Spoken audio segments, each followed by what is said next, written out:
একদিন পরেই রোজা শুরু হয়েছে।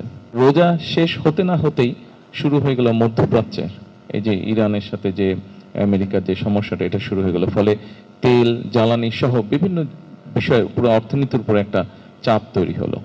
এই বিভিন্ন কারণে বিভিন্ন বিষয়ে দেখভাল করতে গিয়ে আমার আসতে দেরি হয়ে গেছে। তারপরেও আমি আল্লাহর কাছে হাজারো শুকরিয়া জানাই যে আজকে আল্লাহ আমাকে সেই রহমত দিয়েছেন, আমি এসে আমার সালামটা হুজুরকে আজকে দিতে পেরেছি।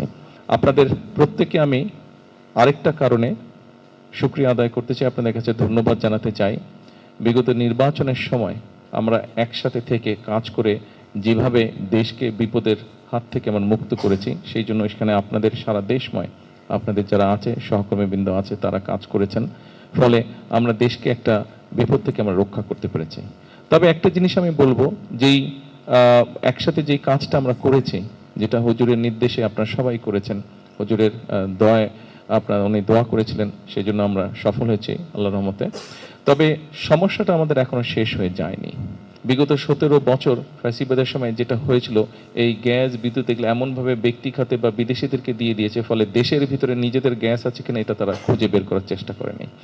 নামটা বলবো না, কিন্তু আপনারা জানেন যে এমনভাবে তারা কাজটা করেছিল যাতে আশপাশের দেশ নিজেরা এখান থেকে কূপ খনন করে গ্যাস নিয়ে যাচ্ছে, দেখা যাচ্ছে হয়তো খোঁজখবর করলে দেখা যাচ্ছে যে বাংলাদেশ গ্যাসটাই তারা ওই দিক থেকে টেনে নিয়ে চলে যাচ্ছে। কিন্তু বাংলাদেশের নিজস্ব খনি, এই ফ্যাসিবাদের সময় নিজস্ব খনি তারা, এই যে আমাদের যে বাপেক্স আছে, তাদেরকে কোনো কাজ করার সুযোগ দেয়নি, তারা স্কোপই দেয়নি কাজ করার, বিদেশিদের হাতে তুলে দিয়েছে।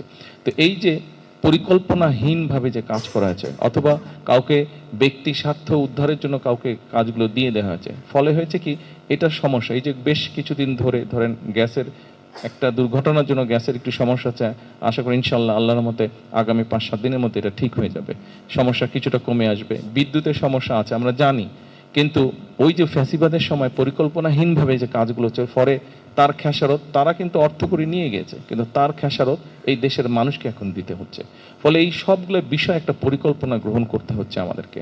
এখন এই পরিকল্পনাগুলো গ্রহণ করতে গিয়ে যেই বিষয়টা, আরেকটা বিষয় দাঁড়িয়েছে, আমরা আগেও দেখেছি, আমরা 71 সালে দেখেছি, আমরা 86 সালে দেখেছি, আমরা 96 সালে দেখেছি, এই এমনকি বিগত নির্বাচনের সময় আপনারা দেখেছেন যে যাদের বিরুদ্ধে বা যারা দেশটাকে অন্যদিকে নিয়ে যেতে চেয়েছিল, আপনারা এবং আমরা একসাথে যাদের বিরুদ্ধে তো না, প্রতিপক্ষ হিসাবে আমরা নির্বাচনের সময় কাজ করেছিলাম, খেয়াল করে দেখবেন বিগত কয়েকদিন ধরে এরা আবার কতগুলো কথা বিভ্রান্ত ছড়ানোর চেষ্টা করছে, বিশৃঙ্খলা তৈরি করার চেষ্টা করছে তারা। সেই জন্য আমি বলছি যে আমরা যে একসাথে কাজ করছি, দেশটাকে যে একটা সঠিক রাস্তায় আমরা নিয়ে আসার জন্য চেষ্টা করছি, এখানে আমরা নির্বাচনের আগে যেভাবে একসাথে কাজ করেছি, আপনাদের কাছে আজকে হুজুরের দোয়া নিয়ে আমি বলতে চাই, আপনাদের সকলকে আমি অনুরোধ জানাতে চাই যে আমাদের আগামী দিনগুলোতে আমাদেরকে একসাথে থাকতে হবে। হ্যাঁ, একসাথে আমাদেরকে থাকতে হবে। হ্যাঁ, আমি জানি এখানে কিছু আপনারা দাবিদা উপস্থাপন করেছেন। আমরা চাই এমন একটা বাংলাদেশ তৈরি করতে যেখানে বাংলাদেশের মানুষ, বাংলাদেশের সন্তানরা খেয়ে পড়ে বেঁচে থাকবে, শান্তিতে থাকবে। বিভিন্ন মানুষ আমরা একসাথে শান্তিতে থাকব। আমরা আমাদের ধর্ম পালন করব, তারা তাদের ধর্ম পালন করবে, কিন্তু একই সাথে এখানে যেটা অধিকাংশ মানুষ, এটা হচ্ছে ইসলাম ধর্ম, এখানে ইসলাম ধর্ম হিসাবেই আমরা